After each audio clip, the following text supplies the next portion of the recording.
অন্তর্বর্তীকালীন সরকারের প্রধান উপদেষ্টা ও নোবেল শান্তি পুরস্কার জয়ী অধ্যাপক ড. মোহাম্মদ ইউনূসের ৮৫তম জন্মদিন আজ।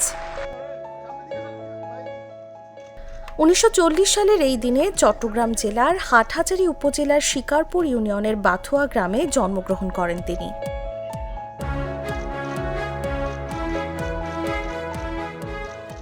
ড.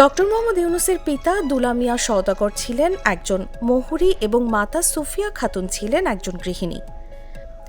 তার সহধর্মিণী অধ্যাপক দিনা আফরোজ। দাম্পত্য জীবনে ২ কন্যা সন্তানের জনক তিনি। ড. ইউনূস এবং তার প্রতিষ্ঠিত গ্রামীণ ব্যাংক যৌথভাবে ২০০৬ সালে নোবেল শান্তি পুরস্কারে ভূষিত হন।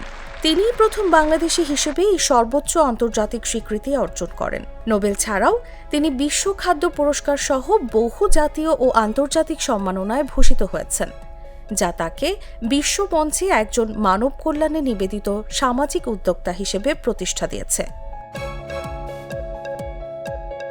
মোহাম্মদ ইউনূস পড়াশোনায় ছিলেন অত্যন্ত মেধাবী। চট্টগ্রামের কলেজিয়েট স্কুল থেকে ম্যাট্রিকুলেশন পরীক্ষায় অংশ নিয়ে তিনি তৎকালীন পূর্ব পাকিস্তানের প্রায় ৩৯,০০০ পরীক্ষার্থীর মধ্যে ১৬তম স্থান অর্জন করেন। এরপর তিনি চট্টগ্রাম কলেজে অধ্যয়ন করেন এবং পরে ঢাকা বিশ্ববিদ্যালয় থেকে অর্থনীতিতে স্নাতক ডিগ্রি লাভ করেন। ১৯৬১ সালে তিনি চট্টগ্রাম কলেজে অর্থনীতির প্রভাষক হিসেবে কর্মজীবন শুরু করেন এবং পরবর্তীতে অধ্যাপক পদে উন্নীত হন।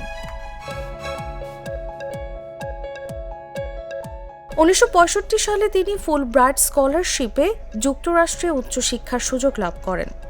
সেখানে তিনি ভ্যান্ডারবিল্ট বিশ্ববিদ্যালয়ের গ্র্যাজুয়েট প্রোগ্রাম ইন ইকোনমিক ডেভেলপমেন্টে অধ্যয়ন করে ১৯৭১ সালে অর্থনীতিতে পিএইচডি ডিগ্রি অর্জন করেন।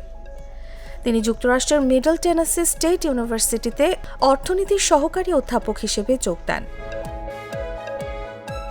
মহান মুক্তিযুদ্ধের সময় ইউনূসের ভূমিকা ছিল অনস্বীকার্য। ১৯৭১ সালে ড. ইউনূস আমেরিকায় অবস্থানকালেই একটি নাগরিক কমিটি গঠন করেন।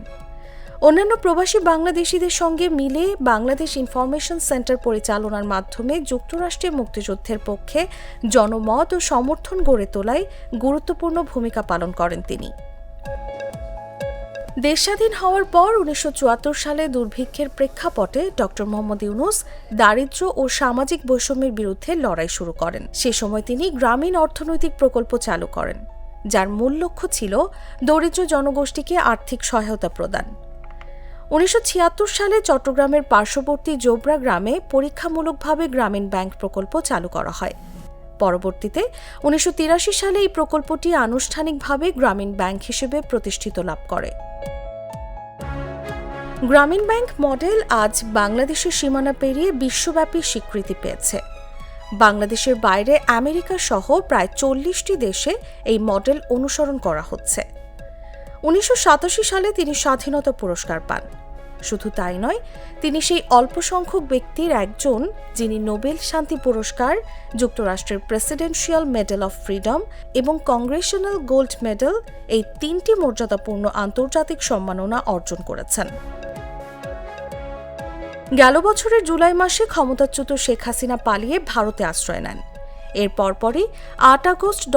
মোহাম্মদ ইউনূসের নেতৃত্বে একটি অন্তর্বর্তীকালীন সরকার গঠিত হয়, যেখানে তিনি এখন প্রধান উপদেষ্টার দায়িত্ব পালন করছেন। এই শুভ দিনে ড. ইউনূসকে শুভেচ্ছা ও অভিনন্দন জানিয়েছেন দেশ বিদেশের বহু ব্যক্তি, সংগঠন ও শুভানুধ্যায়ী। নিউজ ডেস্ক, জাগো নিউজ।